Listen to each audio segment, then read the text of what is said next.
안녕하세요. 저는 46살의 여성으로 지금은 회사를 다니고 있는 나름의 커리어 우먼이랍니다. 혹시 여러분들은 10살 연하의 남자를 만나보신 적이 있으신가요? 10살 차이라니 정말 드문 일이 아니긴 하죠. 저는 사실 결혼을 하지 않으려고 마음을 먹고 제 인생의 모든 것을 투자하려고 했던 사람이었습니다. 결혼이라는 거 너무 얽매여 살아야 하는 것 같더라고요. 그런 제가 무려 한두 살 연하도 아니고 10살이나 어린 연하남을 만나게 되었어요. 그러면서 정말 별꼴을 다 겪었는데 이 사연을 여러분들께 소개해드리지 않고서는 밤에 잠이 오지 않을 정도로 속에서 천불이 날 것 같아서 말입니다. 그러니 제 이야기 즐겁게 들어주시고 오늘 하루 잘 키운 딸에게 응원 한번 해주신다 생각하시는 마음으로 저를 응원해 주셨으면 좋겠습니다. 저는 제 인생에 무척이나 자부심이 있었습니다. 대학에 들어가면서부터 장학금을 받았고 그만큼 저축을 하게 된 돈으로 뭣도 모르고 주식을 시작하게 되었죠. 주식으로 돈의 맛이라는 걸 제대로 봤죠. 대학을 졸업한 이후에는 취직도 바로 되었고요. 나름 이름만 되면 알 법한 그런 유명한 회사의 말입니다. 저는 제 인생이 정말 탄탄대로라고 생각을 하면서 살았습니다. 집안이 부유하지는 않았지만 가난하지도 않았고 제가 무엇을 하고 싶다고 한들 그 부분을 지원받지 못할 정도로 부모님께서 인색하신 분들은 아니었거든요. 정말 말 그대로 탄탄대로의 삶을 살았어요. 물론 빼어나게 전문적인 직업을 가진 것은 아니었지만 판사, 검사, 변호사 못지않게 제 능력을 과시하며 살아온 사람이라 자부하고 싶습니다. 저희 부모님께서도 늘 잘 키운 딸이라고 말을 해주셨었고, 주변에서도 늘 저에게 어쩜 이리 바르게 잘 자랐냐고 칭찬을 해주셨거든요. 뭐, 남들이 그냥 남의 딸 칭찬할 때 쓰는 말 아니냐 하실 수도 있겠지만, 저는 그게 가식이라도 그런 말 듣는 게 참 좋았어요. 뭔가 제가 제 분야에서 한 몫을 단단하게 하고 있다는 생각이 들었거든요. 대학 생활을 하며 야금야금 모아둔 돈으로 했던 투자가 대박이 나면서 꽤 많은 시드머니를 가지고 투자를 진행할 수 있게 되었어요.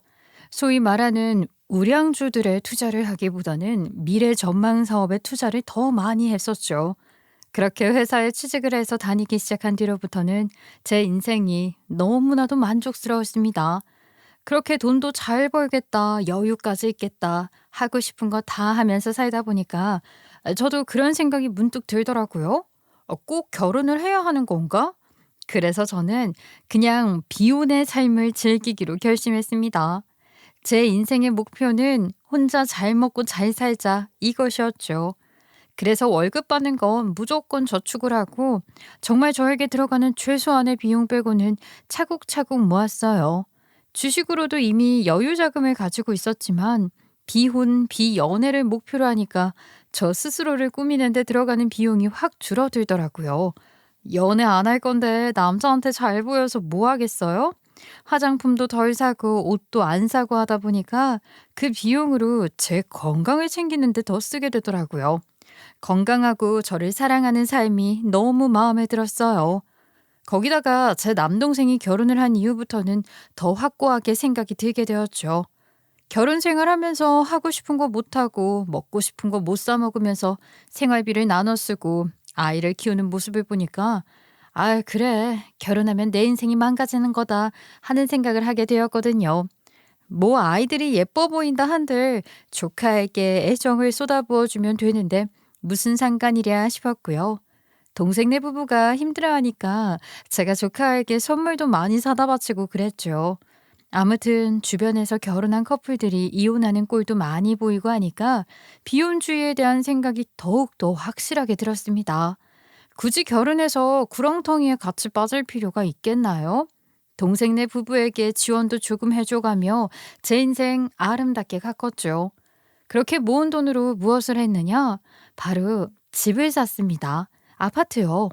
제 명의로 된 아파트가 딱 손에 들어오자 정말 세상을 다 가진 것 같은 기분이 들었습니다. 어쩜 이렇게 내 집 마련에 목숨을 거는지 알겠더라니까요.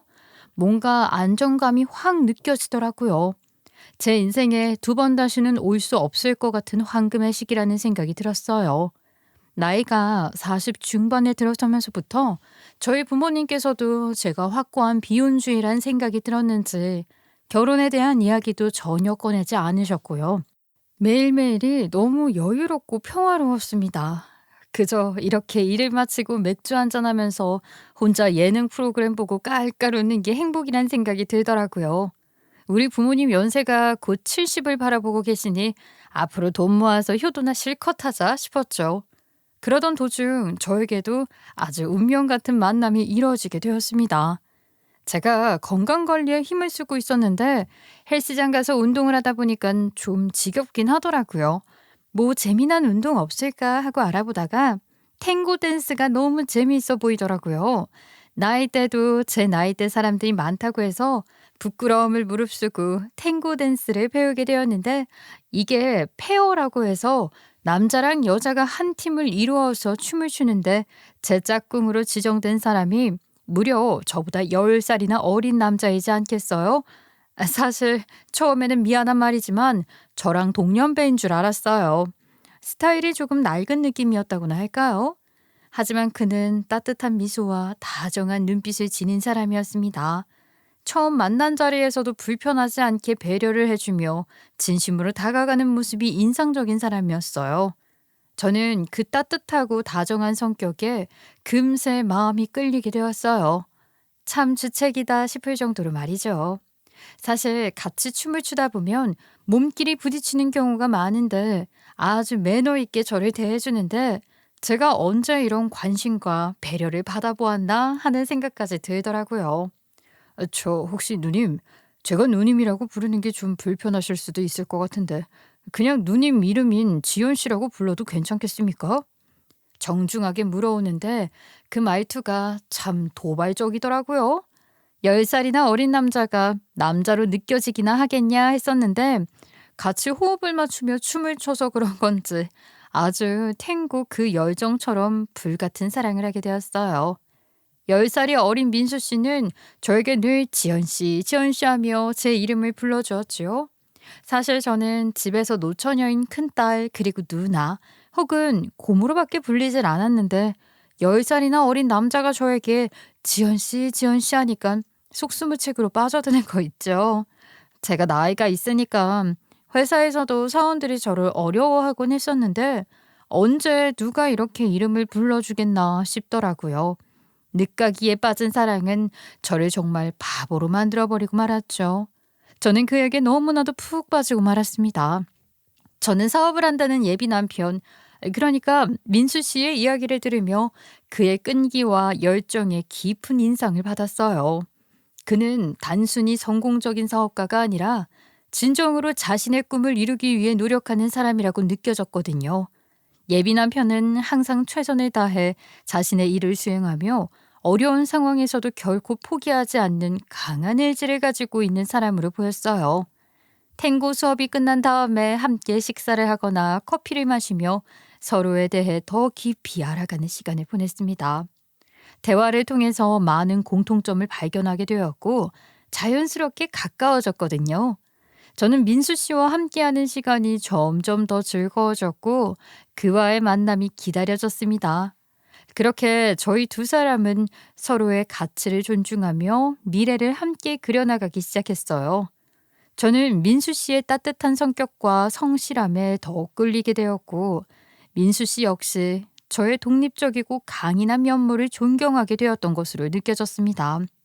민수 씨는 회사 생활을 오래 해온 저에게 본인의 사업 아이디어를 공유하며 조언을 구했고 저는 잘 모르지만 민수의 의견을 듣고 자신의 생각을 나누며 서로의 성장을 도와가며 그렇게 서로에게 녹아들게 되었어요.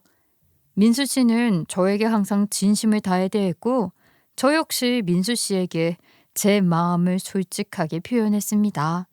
민수 씨는 제 인생에 새로운 활력을 불어넣어준 사람으로 자리를 잡게 되었죠. 저는 민수 씨와 함께하는 미래를 그리며 그와 함께라면 어떤 어려움도 이겨낼 수 있을 것이라는 확신을 가지게 되었습니다. 서로를 향한 사랑과 신뢰를 바탕으로 결혼까지 결심을 하게 되었죠. 비혼을 외칠 땐 언제고 이렇게 결혼을 꿈꾸게 되다니. 늦은 만큼 남부럽지 않은 신혼생활을 즐기겠다고 결심을 했죠. 그렇게 민수 씨가 저희 집에 인사를 드리러 온 날, 저희 부모님께서는 정말 상다리가 휘어지게 식사를 차려주셨습니다. 평생 시집 안 가고 혼자 살 것 같았던 딸이 갑자기 결혼하고 싶은 남자를 데리고 온다는데 놀라지 않을 부모님이 어디 있겠어요? 저희 부모님 놀람을 넘어서서 경악을 하시더라니까요. 민수 씨가 집에 오는 날만 손꼽아 기다리셨죠. 그리고 민수 씨에게 아주 부담스럽지 않게 간단한 질문들만 하셨어요. 노처녀인 딸이 시집을 간다는데 사위 될 사람에게 부담을 주면 안 된다는 생각이 드셨나 봐요. 내가 죽기 전에 우리 쥐연이가 시집 가는 걸 볼 수 있나 했더니 이렇게 멀쩡하고 번듯한 사람을 데려오다니. 내가 너무 기뻐서 이 감정을 주체할 수가 없네. 부담스러웠다면 미안하네. 그래서 자네는 무슨 일을 하고 있나? 안녕하세요, 아버님. 이렇게 뵙게 되어 영광입니다. 저는 현재 소프트웨어 개발 회사를 운영하고 있습니다. 스타트업 단계에서부터 시작해서 지금은 꽤 안정적으로 운영되고 있습니다. 그래, 젊은 나이에 사업을 시작하다니 대단하네. 사업이 잘 되면 좋겠지만 힘든 일도 많을 텐데 지연이와의 신혼생활은 어떻게 계획하고 있는지 물어봐도 될까? 사업을 시작하면서 어려움도 많았지만 그만큼 보람도 느끼고 있습니다. 지연 씨와의 신혼생활은 저에게도 매우 중요한 부분이라 생각합니다. 저희는 늘 그래왔듯이 서로를 존중하며 함께 성장하고자 합니다. 경제적으로도 안정된 생활을 할 수 있도록 최선을 다할 계획이고요. 지연 씨와 만난 시간은 몇 개월 되지 않았지만 정말 저에게 운명 같은 사람이라 생각하고 있어요. 부창부수구먼. 지연이도 그렇게 운명을 타령하더니만 말이야. 두 사람이 매우 진지하게 생각하고 있다니 다행이지. 우리 딸 상처 주면 안 돼. 앞으로 잘 부탁하겠네. 걱정 마십시오. 제가 귀하게 키운 따님 평생 행복하게만 해주겠습니다. 솔직히 조금 부끄럽기도 했지만 아버지께서 민수 씨를 정말 마음에 들어 하신 것 같아서 다행이라는 생각이 들었어요. 그리고 일주일이 지난 뒤 저는 예비 시댁에 인사를 드리러 갔죠. 예비 시댁에서는 사뭇 다른 분위기였어요. 저희 집에서는 민수 씨 위주로 이야기를 하며 민수 씨의 기분을 제일 먼저 생각해 주었다면 시댁에서는 저보다 민수 씨를 더 챙기시더라고요. 거기다가 조카들까지 싹 다 불러 모아서 저에게 부담을 주시는 게 아니겠어요? 너무 숨고 싶었어요. 아니, 내가 얼핏 듣긴 했는데 우리 아들이랑 나이 차이가 꽤 많이 난다고? 나이 차이가 얼마나 나는지 내가 물어봐도 되나? 겉보기에는 관리도 잘 된 것 같고 그래서 내가 가늠이 안 되네. 제가 민수 씨보다 10살 많습니다. 10살? 아니, 뭐 이렇게 나이가 많어? 10살이면 도대체 몇 살이야? 우리 아들이 35이니까 45? 어머나 세상에, 내가 일찍 시집 와서 우리 아들 딸들을 낳아서 그러면 예비 며느리가 나랑 나이 차이가 얼마 안 나겠는데? 저 부담스러워하지 마시고 며느리로 편하게 대해주시면 감사하겠습니다. 편할 수가 있나? 우리 아들보다 나이가 10살이나 많다는데. 아니 세상에 동년배를 만나야지 10살이나 어린 남자를? 내가 무슨 말을 해야 할지 모르겠네 정말. 너무 당황스러워서 말이야. 사랑의 나이 차이는 그렇게 중요하지 않다고 생각합니다. 저희 결혼해서 잘 살 수 있을 거란 확신을 가지고 있어요. 서로 성격이나 성향도 잘 맞고 취미생활도 같이 하고 있고요. 그 탱고인지 뭔지 모식갱이 그거 말이야. 나무 새스러워서 그렇게 탁 달라붙어서 춤을 추니 없던 청분도 생기기 하겠지만 파트너 바뀌면 또 땀만 먹고 그런 거 아니니? 어머니, 무슨 그런 소리를 하고 그러세요. 저랑 지연 씨는 정말 진심으로 사랑하고 있는 마음이 있어서. 사랑? 삼촌, 사랑하는 사람이 이 할머니야? 삼촌은 왜 할머니랑 사랑을 하고 할머니랑 결혼을 해? 결혼은 친구랑 하는 거랬어. 아무것도 모르는 민수 씨의 조카가 그렇게 이야기를 하는데 얼굴이 벌겋게 달아오르는 줄 알았어요. 할머니라니. 물론 제가 나이가 있으니까 흰머리도 희끗희끗 있었지만 나름 새치염색도 꼬박꼬박 하고 있었는데 어린아이들의 눈은 속일 수가 없는 건가 봐요. 저를 보고 너무 악의 없이 할머니 타령을 하는데 저랑 민수 씨만 입을 꾹 다물었죠. 그 소리에 먼저 시집을 갔다던 민수 씨의 누나가 피식 웃는데 정말 수치스러워서 어쩔 줄 모르겠더라고요. 조카의 말에 예비 시어머니 또한 저를 째려보는데 정말 마음 같아서는 하늘로 날아가고 싶었어요. 정연아, 그렇게 이야기하는 거 아니야.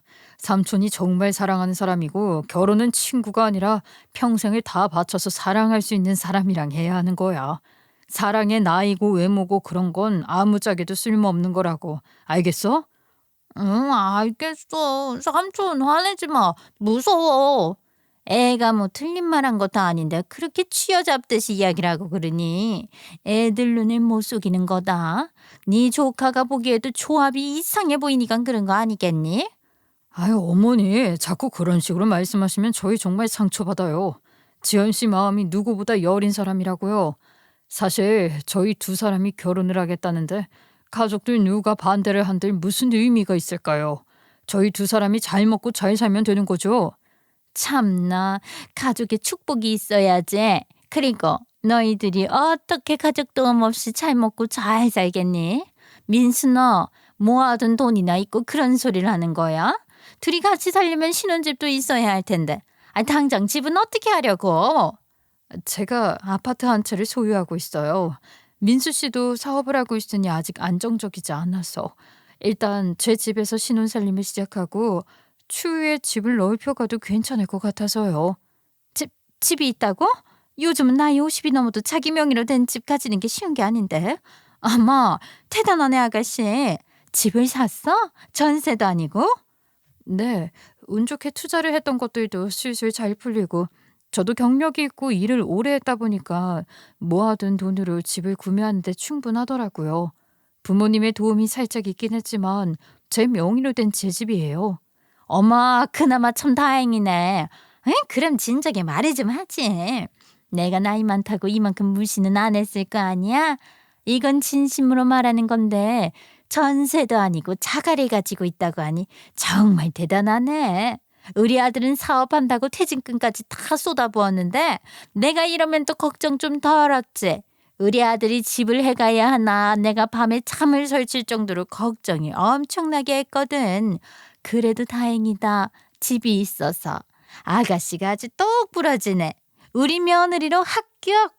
갑자기 태도를 확 바꾸면서 집 가지고 있는 게 최고라고 며느리로 합격이라고 말을 하는데 기가 막히더라고요. 나이 많다고 난리칠 때는 언제고 역시나 금융치료가 최고라는 말이 엄한 데서 나온 게 아니구나 싶더라니까요. 전 되려 그 말에 의기양양하게 나왔어요. 이 정도는 뭐 제 능력이라면 가뿐하죠. 사실 제가 민수 씨가 덜 돋보일까 봐 말을 좀 아끼긴 했는데요. 알아주는 회사를 다니면서 경력도 잘 쌓았고 직급도 꽤 높아요. 보는 눈이 있어서 투자도 하는 것마다 성공했고요. 어릴 때부터 돈이 저를 따라왔다고나 할까요? 그래서 저는 평생 혼자 돈 펑펑 쓰면서 살까 했었는데 민수 씨를 만나고 그 마음이 바뀌었어요. 그래? 돈이 그렇게 줄줄 따라온다고 하니 우리 아들이랑 잘 만나고 살았으면 좋겠네. 우리 아들 사업이 요즘 좀 주춤하긴 해서 내가 걱정이 많았는데 돈 복 있는 며느리가 들어오면 우리 민수 사업도 슬슬 잘 풀리지 않겠어? 저도 도와줄 수 있는 부분은 물심양면으로 도와하죠. 또 제가 민수 씨 사업하는데 조언이나 첨언도 가끔 해주었거든요. 맞아요. 지연 씨 아니었으면 지난번 프로젝트도 힘들었을 줄 몰라요. 연륜이 있어서 그런지 해결도 척척 해주더라고요. 민수 씨가 제 편에 들자 예비 시어머니는 완벽하게 깨갱하는 얼굴로 아무런 말도 못하셨죠. 그럴만하다고 생각했어요. 솔직히 자기 사업하는 사람 위험 부담이 워낙 크잖아요. 그런데 알아주는 회사 다니면서 돈도 여유 있게 가지고 있는 며느리 누가 마다할 수 있겠어요? 결국 결혼 허락을 받아내게 되었죠. 저희 부모님께서는 나이가 있어서 그런 건지 서둘러 결혼을 시키고 싶다는 마음을 계속 비치셨고 민수 씨 또한 저와 하루빨리 결혼을 하고 싶다고 시댁 식구들을 설득한 덕분에 상견례도 번갯불에 콩 구워 먹듯이 잡아버리셨어요. 어색한 공기는 금방 사라지고 다 같이 결혼 이야기를 하면서 화기애애하게 대화를 나눴는데 자꾸 시어머니 되실 분께서 저희 신혼집에 대한 이야기를 하시더라고요. 원래 집은 남자가 해와야 하는 건데 참 면목이 없습니다. 그런 게 어딨나요? 사정이 되는 사람이 준비하는 게 맞죠. 그렇게 생각을 해주시면 좋지만 아무래도 저희 아들이 사업을 하고 있고 지금은 안정까지 되어서 앞으로는 돈 버는데 지장이 없을 거라 생각하거든요. 제가 말을 하긴 했지만 부모한테 효도할 생각하지 말고 한 사람에게 잘해야 한다고 했습니다. 그러니 우리 며느리는 앞으로 안정된 생활을 하는데 지장이 없겠지요. 아유, 갑자기 그런 말씀은 왜 하시는 건지. 사실 우리 아들이 능력이 너무 좋아서 저는 조금 더 기다렸다가 결혼할 상대를 찾는 것도 좋다고 생각을 했거든요. 그런데 지연이가 아니면 안 된다고 하니 아우 저는 솔직히 10살 차이가 난다고 해서 너무 놀랐어요. 만 중반이면 이제 임신도 어려울 텐데 어느 부모가 단박에 허락을 할 수 있겠습니까? 아유, 그거야 뭐. 물론 그런 부분에서 걱정하시는 거야 알겠지만 요즘은 시험관으로 나이 50에도 출산한다고 하던데요. 그게 말이 쉽지 누구나 다 가능하겠습니까? 시험관 하면 고생도 엄청 해야 한다고 하던데 제가요 이래저래 불안한 게 참 많아서요. 혹시 저희가 예단 예물을 아직 정하지 않았으니까 그 부분에 대해 상의도 할 겸 이야기를 꺼낸 거긴 한데 저희 아들에게 예물로 아파트를 주시는 건 어떨지요? 그게 무슨 말씀이신지. 지금 저희 지연이 명의로 된 아파트를 사위 명의로 돌려달라 이 말씀이십니까? 아유, 제가 너무 두서없이 말을 했죠. 저희 아들이 지금 사업을 한 지 3년 차가 되었는데 미래 전망이 아주 좋습니다. 그런데 지금은 투자난으로 조금 주춤하고 있어요. 이번 투자만 잘 풀리면 우리 아들 사업은 날개를 단 듯이 훨훨 날 수 있다고 하더라고요. 저희는 전셋집이라 대출도 안 나오고 그래서 제가 알아보니까 아파트 담보대출을 받아서 사업 자금을 쓰는 게 가장 확실하다고 하더라고요. 앞으로 지연이가 임신을 하거나 일을 그만두게 되면 저희 아들 돈으로 생활을 해야 하는데 그러려면 사업부터 잘 풀려야 하지 않겠습니까? 그 말에 저희 부모님은 제 눈치를 한번 살피시더라고요. 사실 이러한 이야기는 이전에 민수 씨가 저에게 지나가듯이 한번 한 적이 있었어요. 저도 고민을 할 시간이 필요해서 아무런 말을 하지 않고 있었는데 상견례 자리에서 예비 시어머니가 모든 패를 까듯이 이야기를 하니까 저도 참 뭐라고 말을 해야 할지 모르겠더라고요. 거기다가 제 나이 운운하면서 임신 이야기까지 하니 이참에 시집을 보내고 싶다고 생각하신 부모님께서는 혹시 결혼이 어그러질까 걱정하시는 눈치셨어요. 저도 어느 정도는 사돈의 마음을 이해할 수 있을 것 같습니다. 남자가 사업을 하는데 가장 필요한 게 돈 아니겠습니까? 거기다가 여태 사업이 잘 풀리기도 했고 이번 투자만 확실하게 받으면 더 성장할 수 있다고 하니 지연이에게 그런 부탁을 하는 수밖에요. 그런데 집담보대출은 지연이도 나을 수 있는데 왜 굳이 명의까지 변경을 해야 하는지요? 아무래도 사업자금 명목으로 쓸 것이다 보니까 사업을 하는 사람이 담보를 잡고 대출을 받는 게 이자 면에서 훨씬 좋다고 하더라고요. 저희 아들이 앞으로 지연이의 인생 그리고 아이들까지 전부 책임을 져야 하니까 그 아파트 명의 정도는 그렇게 해주셔도 될 것 같은데요. 저희가 지연이가 집을 구할 때 아주 조금 도움이 주긴 했지만 사실 그 집의 90% 이상은 지연이가 노력해서 얻은 집이라 할 수 있습니다. 저희가 집 명의를 변경해라 마라 참견할 일이 아닌 것 같습니다. 그러니 그 부분은 지연이가 하자는 대로 따르겠습니다. 그렇게 말을 하고 다시 어색해진 공기에서 밥을 먹으며 자리를 마무리하게 되었습니다. 부모님께서는 제 집이니까 제가 하고 싶은 대로 하라면서 모든 선택권을 저에게 주셨어요. 저는 한참 고민에 빠지게 되었는데 그때부터 예비 시어머니가 저를 설득하기 시작하더라고요. 지연아, 아니 내가 이런 부탁을 하는 게 너에게는 많이 부담스러울 거라 생각을 하고는 있어. 그렇지만 우리 아들 사업이 잘 되면 너 역시 좋은 거 아니겠니? 민수가 사업 대출을 받으려면 집명의가 필요하다고 하다는데 아유 참 우리 집이 전세라 뭘 해줄 수가 없구나. 혹시 지연이 네 집 명의만 바꿔주면 안 되겠니? 아니 어차피 같이 살 건데 평생을. 어머님, 저도 그 부분은 고민을 조금 해봐야 할 것 같아요. 제가 평생 살 집은 아닐지 모르겠지만 저의 첫 집이라 애정이 있기도 하고 아파트가 한두 푼 하는 것도 아닌데 명의를 돌리기엔 조금 부담스러운 부분도 있고요. 그래도 우리 아들 사업에 보탬이 되어서 이득이 될 것이 누구인지 잘 생각해봐라. 장가를 보내고 난 우리에게 무슨 득이 있겠니? 다 네가 그 덕을 보는 거야. 게다가 너희는 아이도 가질 수 있을지 없을지 모르니까 둘이서 잘 먹고 잘 살면 되는 건데. 아유, 어떻게 안 되겠니? 저도 조금 고민을 할 시간을 주셨으면 좋겠어요. 그래도 말이다. 아유, 그 집으로 대출을 빨리 받아야 우리 민수 사업에 물 들어왔을 때 노젓는 거라는 걸 까먹지 않았으면 좋겠다. 우리 민수 정말로 능력 있는 아이야. 계속해서 욕을 하시는데 거절도 한두 번이나 가능하지. 저도 점점 난처해지더라고요. 결국 민수 씨가 저에게 집 명의에 대한 이야기를 슬쩍 꺼냈고 저는 그래 평생 같이 살 사람이고 집 명의가 누구 것으로 되어 있다 한들 무슨 소용이냐 싶은 생각이 들었어요. 제 집 담보대출로 인해서 민수 씨 사업에 날개가 달린다면 저에게 이득이라는 생각이 들기도 했고요. 만약 내 사업이 실패하게 된다면 그 빚 또한 전부 내가 짊어지게 되는 거야.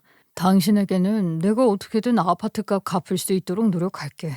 살면서 당신에게 용돈 받으면서 살게. 내 월급 내가 받는 모든 금전적인 부분을 다 줄게. 우리가 혼인신고를 아이가 생기면 하기로 했었잖아. 그러니까 지금 내가 돈을 끌어올 수 있는 방법은 그거 하나밖에 없는 것 같더라고.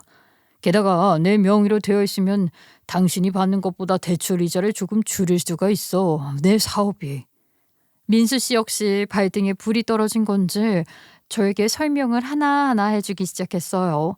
처음에는 그게 그거 아닌가 하는 생각이 들었지만 확실히 은행에서 받아온 대출이자 부분에 대한 자료를 보니까 제 명의로 대출을 받아서 민수 씨에게 사업자 대금을 주는 것보다 민수 씨 명의로 이전을 해서 대출을 받는 것이 이자가 더 싸더라고요.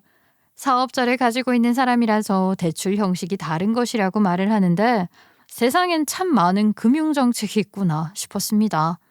그래 좋아. 당신이 그렇게 필요하다고 말을 하니까 우리가 어차피 부부가 될 사이에 서로 돕고 돕는 게 맞는 거지. 명의 바꿔줄게. 이거 내가 당신에게 주는 예단인 거야. 알았지? 그렇게 말을 하니 정말 고맙다면서 저를 끌어안고 난리를 치더라고요. 솔직히 저도 나이 차이 때문에 조금 걸리는 게 있었고요. 아파트로 퉁을 치게 되면 저도 당당해질 수 있을 거란 생각이 들었어요.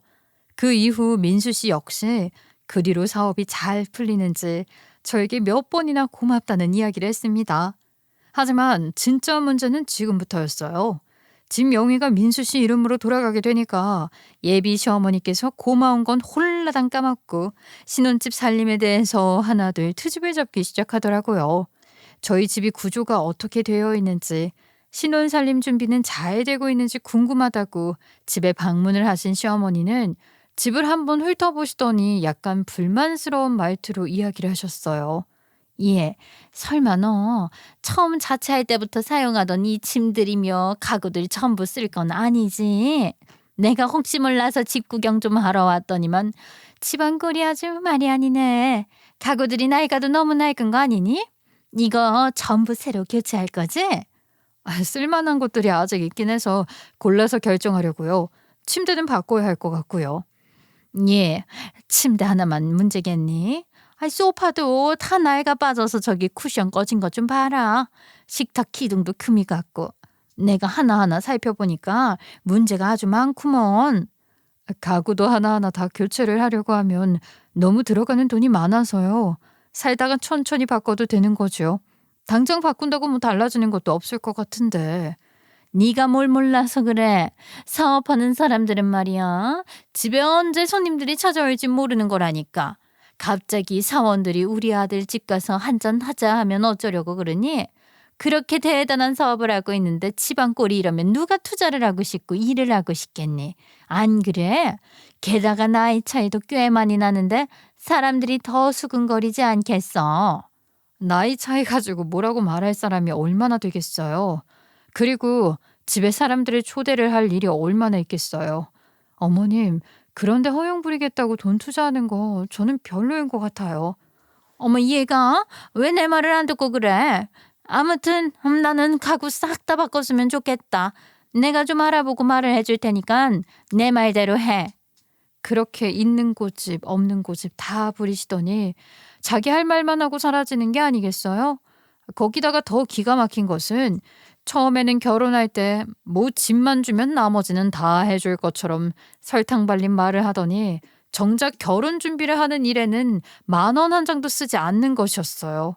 저는 사실 결혼식 자체에 큰 의미를 두지 않아서 그냥 적당한 예식장에서 적당한 가격으로 결혼을 하고 싶었었는데 예비 시어머니가 사업하는 아들이 추레하게 결혼하면 안 된다고 고급 예식장에서 결혼을 해야 한다고 박박 우기시더라고요. 거기다가 나이 차이까지 있으니까 남들이 아무 소리 못하게 고급진 곳에서 해야 한다고 하시는 겁니다. 그래 지연아.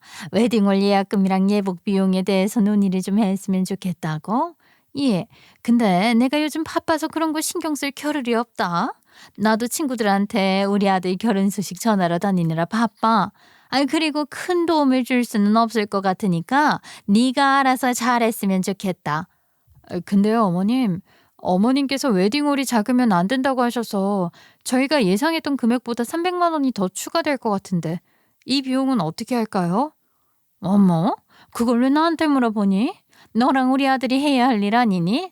아니 나한테 설마 지금 300만 원 달라고 말을 하는 건 아니지? 너는 큰 회사 다니잖니. 우리 아들도 사업하고. 너희들 자금이면 충분히 할 수 있을 것 같은데 왜 나한테 이러는지 모르겠구나. 아, 나 바빠서 이만 끊는다.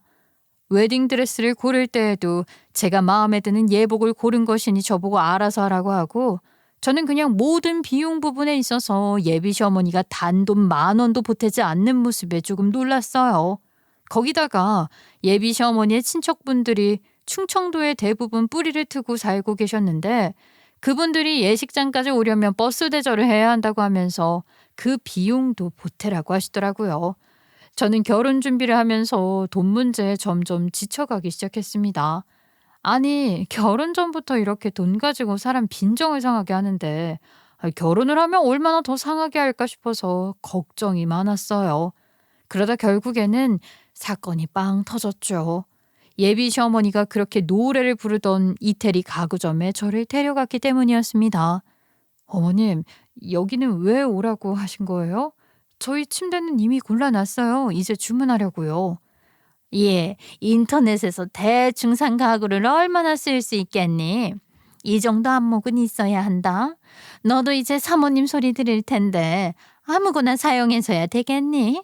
이 브랜드가 말이야. 각인이 딱딱 들어가는 브랜드라서 티가 나는 브랜드다 이거야. 솔직히 우리 아들이 사업을 하는데 이 정도 가구는 사용해야지. 값이 비싸기도 하고 디자인만 봐도 독보적이라 누가 봐도 비싼 브랜드 제품이구나 하면서 부러워한다 이 말이야. 어머님, 저희 평수도 크지도 않고 이 집에 초대를 할 손님들도 가족밖에 없어요. 그이도 사업이랑 연관된 손님들 집으로 초대하지 않기로 했고요. 뭐라고? 아니 사업하는 남편의 내조를 할 생각을 해야지. 집으로 손님을 초대하지 말라는 말을 하고 앉아있어? 이런 건 마누라가 알아서 딱딱 챙겨야 하는 법이야. 나이를 허투루 먹었나? 이 정도는 당연히 생각해야 하는 거 아니니? 저희 지금 예상했던 비용보다 더 초과가 되어서 힘들어요. 가구는 그이랑 천천히 바꾸기로 했으니까 침대만 저희가 원하는 걸로 고를게요. 너 지금 내 말이 말 같지 않니? 우리 아들 사업 자금 좀 못해줬다고 생색이라도 내고 싶은 거야? 그러지 말고 내가 시키는 대로 해라. 온수 가구는 무조건 이태리제 가구로 준비를 해야 해. 내가 먼 친척네 집에 갔는데 집 입구부터 아주 고급스러움이 팍팍 풍기더라. 알고 보니까 가구들이 다 이태리산 수입 원목으로 만든 가구라지 뭐니. 그때 나는 결심했다. 우리 아들 집은 말이다. 무조건 이태리제 가구를 들여놓기로.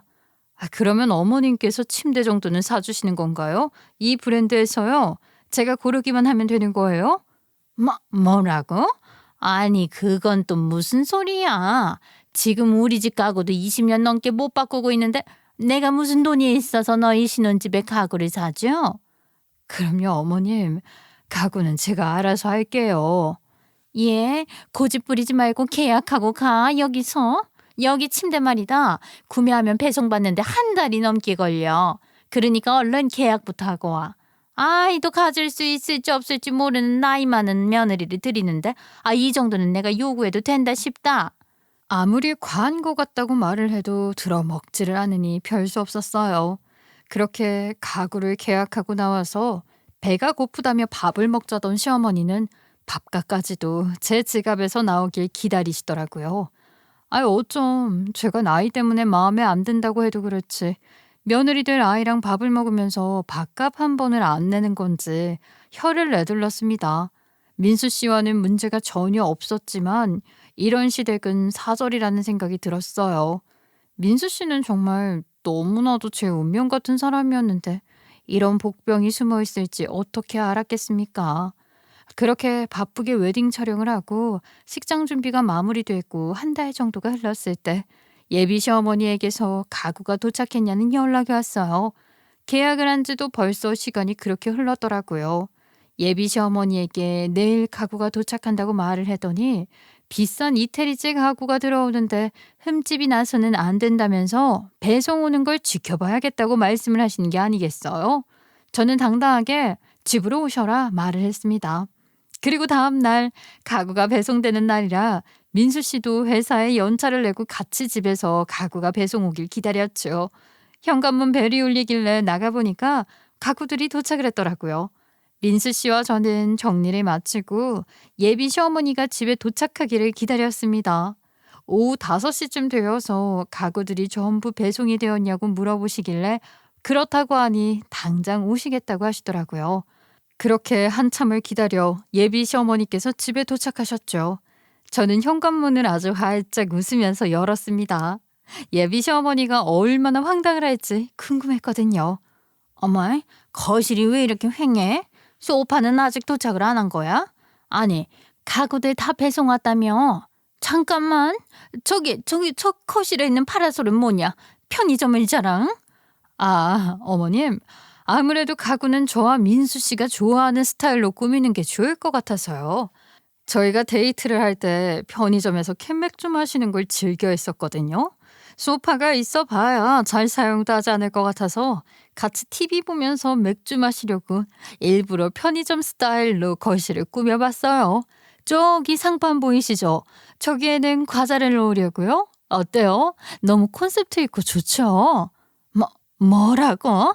아니, 소파를 두지 않고 편의점 파라솔에 천장 불빛을 다 가리는데 이게 이렇게 살겠다고? 넌 미쳤니? 어차피 분위기만 내는 건데요. 파라솔 접으면 불빛 안 가려요. 어떻게 안방도 구경하실래요? 침대도 새로 들여놨는데. 그 말에 예비 시어머니가 헐레벌떡 안방으로 들어가더니 방 문고리를 잡고 주저앉으시더라고요. 안방에는 2층으로 된 침대가 놓여 있었거든요. 저 흉물스러운 2층 침대는 뭐야? 아니, 부부가 지금 2층 침대를 쓴다고? 글쎄, 제가 잠버릇이 고약해서 같이 자는 건 좀 힘들 것 같더라고요. 때마침 누가 버린다고 내놨길래 민수 씨랑 같이 집으로 들여놨어요. 살짝 찝찝한 게 저 2층으로 올라가는 계단에 부적이 여러 개 붙어 있긴 했는데 어차피 2층은 민수 씨가 쓸 거라 괜찮을 것 같아요. 부적? 아니, 우리 아들이 2층 침대에 2층을 쓴다고? 얘 너 지금 제정신이니? 예? 아니, 제정신이죠. 제가 잠버릇이 고약해서 민수 씨 잠자는데 방해할까 봐 일부러 배려를 한 건데 저한테 왜 그러세요? 어머님, 저희 부부가 상의해서 진행한 내용인걸요? 이 부분은 민수 씨도 동의했고요. 그렇죠, 민수 씨? 맞아요, 어머니. 어머니께서 하도 이태리제 가구를 사야 한다고 노래를 부르시길래 좀 찾아봤는데 저희 라이프 스타일이랑은 안 어울릴 것 같아서요. 너희가 지금 제정신이야 이것들아? 어떻게 부부가 2층 침대를 사용하겠다고 그래? 미쳤어? 당장 내다버려? 아유, 거기다가 부적이 붙은 물건을 왜 함부로 가지고 오고 그래? 화를 입으면 어쩌려고? 저거 버리려면 폐기물 스티커 붙여야 하는데 부적이 뭐 어때서요? 살면서 귀신 한 번도 못 봤는데 그거 다 미신이에요. 그리고 대부분 다 중고 매장에서 사서 오늘 아침에 배송받았는데 상태들 괜찮은 것 같아요. 가격도 저렴하고 마음에 들고 딱이죠 뭐. 아이고 내 속 뒤집어진다. 그러면 다른 방은? 그러더니 시어머니가 온 집안을 누비기 시작했어요. 거실에 소파 대신 파라솔에 편의점 플라스틱 의자, TV장 대신에 민수 씨랑 저랑 안 읽는 책을 쌓아 올려두고서는 TV를 올려둔 것, 안방에 있는 2층 침대에 장롱 쓸만한 걸 아직 줍지 못했다고 작은 방의 옷가지들을 죄다 널브러뜨려 놨더니 시어머니가 기절을 하듯이 고꾸라지더라고요.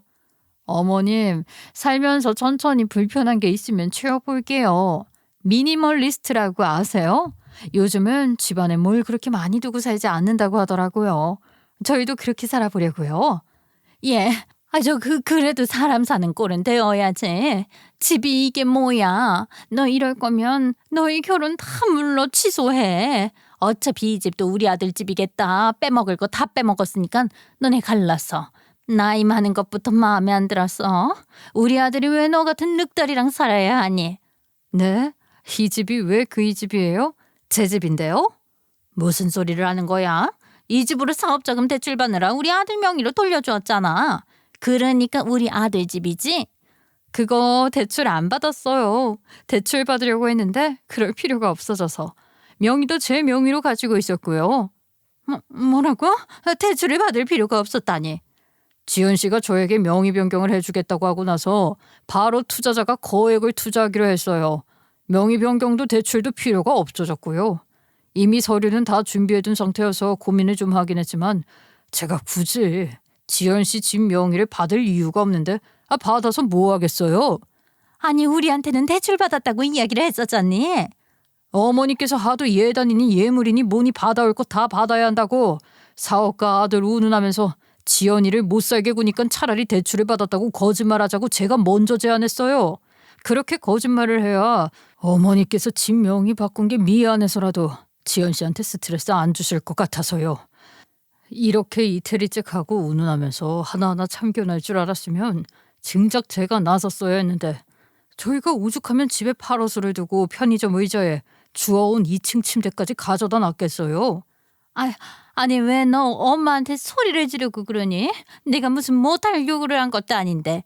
못하려고죠. 왜 지연 씨한테만 이래라 저래라 하세요. 저한테 이야기를 하세요. 저한테. 저희 두 사람 짧은 시간 만나고 결혼까지 약속했지만 서로에게 진심이었어요. 어머니께서 이렇게 과하게 참견하실 줄 알았으면 제가 미안해서라도 지연 씨한테 결혼하자고 말 못했을 거라고요. 말 그대로였어요. 저는 큰 결심을 하고 민수 씨에게 집 명의를 돌려주고 대출을 받을 서류까지 받아서 도장까지 찍어주겠다고 했습니다. 근데 그때 문구적거리면서 투자를 할까 말까 고민을 하던 큰손이 민수 씨에게 투자를 결심했고 저희가 굳이 집 담보대출을 받지 않아도 되는 상황이 되었어요. 그래서 집 명의를 바꾸지도 않았고요. 대출을 받지도 않았죠. 하지만 예비 시어머니께서 하도 집 가지고 난리 뭐라 하시고 저에게 신혼집 살림에 대해 참견을 하시며 돈은 한 푼도 안 쓰시려고 하시니 일부러 대출을 받은 척 입을 맞춰 연기를 했던 것입니다. 그렇게 하면 미안해서라도 며느리에게 잘해주겠지, 잔소리를 그만하시겠지 싶어서요. 하지만 예비 시어머니의 꿍꿍이는 딴 데 있었죠. 단 1원도 손해를 보려 하지 않고 저에게 계속 과한 요구를 했던 것입니다. 정말 그렇게 하고 싶지 않았지만 이삿짐 용달차를 불러서 저희 짐을 잠시 이삿짐 창고에 맡겨두고는 어디서 주워온 폐기물 가구들로 집을 가득 채웠어요. 그래야 충격요법이 통할 것 같았거든요. 아니 어떻게 이런 요망한 짓을 할 수가 있어? 참나 이거는 나를 기만한 거지. 어머니야말로 너무하신 거 아니에요? 지연이가 평생을 모아 산 집을 가지고 감나라 배나라 하는 것도 미안한 줄 모르시고 지연 씨랑 같이 외출을 해도 밥 한 번 산 적이 없다면서요. 제가 지연 씨 만난다고 하면 밥이라도 사주라고 용돈까지 드렸는데. 아니 그건 얘들아 내가 너희들을 위해서 그러는 건데 왜 이렇게 흥분을 하고 그러니? 흥분할 수밖에 없잖아요. 엄마가 결혼 준비부터 지금까지 우리를 도와준 적이 한 번이라도 있나요? 지연 씨가 얼마나 힘들어하는지 아시냐고요. 어머니의 그런 잔소리 하나하나가 전부 신경 쓰이는 입장인데 제가 어떻게 화를 안 낼 수가 있겠어요. 내가 다 경험해보고 하는 말 아니겠니? 너희들을 생각해서 하는 말이었다고. 그런 생각은 더 이상 필요 없습니다. 그만하세요. 어머니께서 말한 그 경험이 뭔지는 모르겠지만 그것 때문에 저희 두 사람이 힘들다고요. 더 이상 간섭하면 정말 얼굴도 안 보고 살 거예요. 우리 결혼 생활은 우리가 알아서 할 테니까 제발 우리를 그냥 두세요. 어머, 얼굴을 안 보고 살겠다고? 민수야, 그건 너무 심한 말 아니니?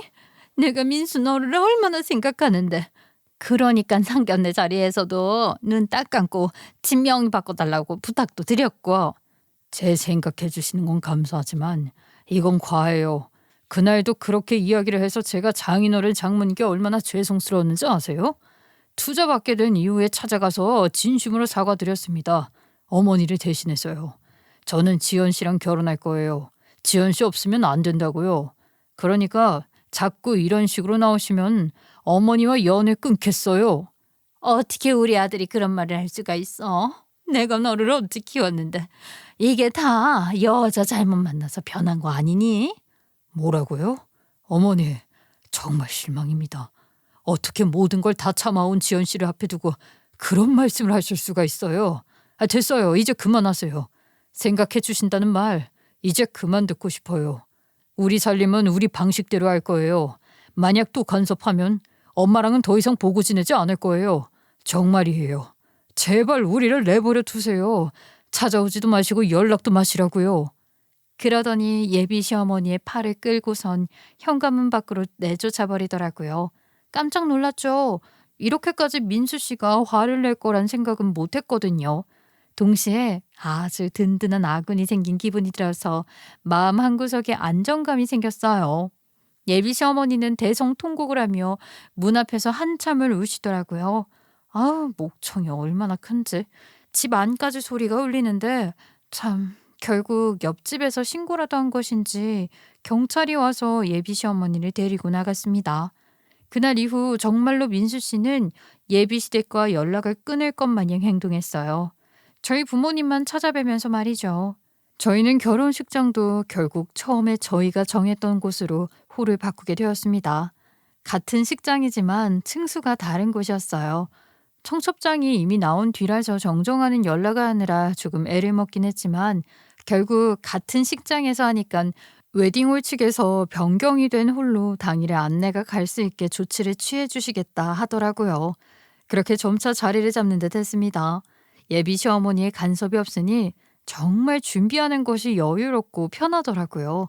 가구도 다시 이삿짐 센터 창고에 있는 것을 옮겨오게 되었고 보여주기식으로 가지고 온 쓰레기 가구들은 폐기물 스티커를 붙여서 내놨죠. 그렇게 모든 연락이 차단된 예비 시어머니는 결혼식을 일주일 앞두고 저희 회사로 찾아왔더라고요. 어머님, 여기까지는 무슨 일로 찾아오셨어요? 민수 씨가 어머님이 이렇게 다짜고짜 찾아온 거 알면 또 화를 낼지도 몰라요. 지연아, 민수가 있잖니. 모든 연락을 차단했어. 전화도 안 받고 메시지도 안 보고. 얘 제발 좀 도와줘라. 내가 잘못했다. 나한테 결혼식장에 오지 말라고 하더라. 아무리 그래도 우리 아들 결혼하는 건데 내가 어떻게 안 갈 수가 있겠니? 지연아, 내가 잘못했다. 내 사과를 좀 받아주지 않겠니? 어머님, 민수 씨도 많이 지쳤어요. 어머님께서 너무 간섭하시니까 저희가 많이 힘들었어요. 알어. 내가 그러니까 잘못했어. 내가 너무 참견했어. 하지만 민수가 이렇게까지 나를 외면할 줄은 몰랐다. 아유, 내가 정말로 잘못했다. 지연아, 민수한테 한 번만 더 얘기해 줄 수 없겠니? 내가 그동안 참 많이 생각했다. 내 욕심에 너희 둘 사이를 갈라놓으려 했던 것 같아. 미안하다. 내가 욕심 같은 거 부려봐야 도움이 하나도 안 되는 일인데 내가 너무 크게 잘못한 것 같다. 정말 미안하다. 어머님, 저도 어머님을 이해하려고 했어요. 하지만 저희에게도 시간이 좀 필요할 것 같아요. 민수 씨에게 이야기해 보겠지만 어머님도 우리를 좀 이해해 주세요. 제발 한 번만 더 기회를 줘. 내가 민수와 너에게 정말 미안해. 앞으로는 절대 간섭하지 않을게. 그냥 다시 내 아들과 얘기만 할 수 있게 해줘. 내가 어디 각서라도 쓰마? 아들이 결혼하는데 내가 어떻게 자리에 얼굴도 못 비추겠니? 잘못했다. 정말 잘못했어. 제발 평생 내가 너한테 잘하마. 잔소리 한 번을 안 하마. 그렇게 애걸복걸 빌 것이었으면서 왜 초장에 귀를 잡겠다고 말도 안 되는 억지를 부린 건지 이해가 안 가더라고요. 하지만 저도 찝찝함이 남아 있었어요. 강경하게 앞으로 얼굴도 안 보고 살 것이라며 저에게 말을 한 민수 씨였지만 그래도 가족인데 저 때문에 연을 끊게 되면 나중에 후회할 일이 생길 것 같더라고요. 어머님, 그럼 저랑 약조 하나 해요. 앞으로 저희 살림에 간섭 안 한다 하셨으니 이런 억지 두 번 다시는 부리지 않겠다고요. 고부간의 갈등을 조성해서 일부러 제 길을 누르지 않겠다고요. 저는요, 앞으로 어머님이랑 잘 지내고 싶어요. 그러니까 어머님도 협조를 해주세요. 당연하다마다. 내가 그동안 얼마나 마음고생을 했는지 몰라. 우리 박가는 양반도 나한테 착착했어야지. 너무 심했다고 말도 안 섞어준다. 나 정말 우리 가족 없으면 아무것도 아닌 사람이라는 걸 깨달았어. 내가 우리 아들한테도 진심으로 사과하마. 그러니까 나 좀 도와줘라, 지연아. 예비 시어머니께서는 진심으로 사과를 하셨고 저는 그 사과를 못 이기는 척 받아들이기로 했습니다. 저는 솔직히 양가 부모님들과 서로 사이좋게 화목하게 잘 지내고 싶었거든요. 낮에 예비 시어머니가 찾아왔다는 이야기를 민수 씨에게 하니 잠깐 화를 내는 듯 했으나 제가 진심으로 사과를 받았다고 민수 씨 역시 사과를 받아주었으면 좋겠다고 하니 곰곰이 생각을 하더라고요. 결국 예비 시어머니에게 받은 각서를 보여주며 앞으로는 이런 일 절대로 없게 하겠다고 하신 말을 믿어보자고 했어요. 그 이후 민수 씨와 예비 시어머니는 화해를 했고 저희가 결혼식을 올리는 그날까지 예비 시어머니는 저에게 연락 한 통을 하지 않으셨어요. 신혼여행에 갔다 와서도 신혼살림을 하고 있는 지금까지도 제가 먼저 연락을 하지 않는 이상 저에게 먼저 연락하시는 일도 제 살림에 간섭을 하거나 잔소리를 하시는 일도 없습니다. 무슨 이야기가 하고 싶어 입을 열어도 남편이 된 민수 씨와 시아버지께서 눈치를 주시니 말도 편히 걸지 못하시는 상황이고요. 덕분에 아주 편안하게 신혼살림하고 있습니다. 제 나이가요, 곧 쉰이 될 텐데 그 전에 아이 하나는 가지고 싶어서 요즘 남편과 같이 병원에 다니며 임신 준비를 하고 있는 중입니다.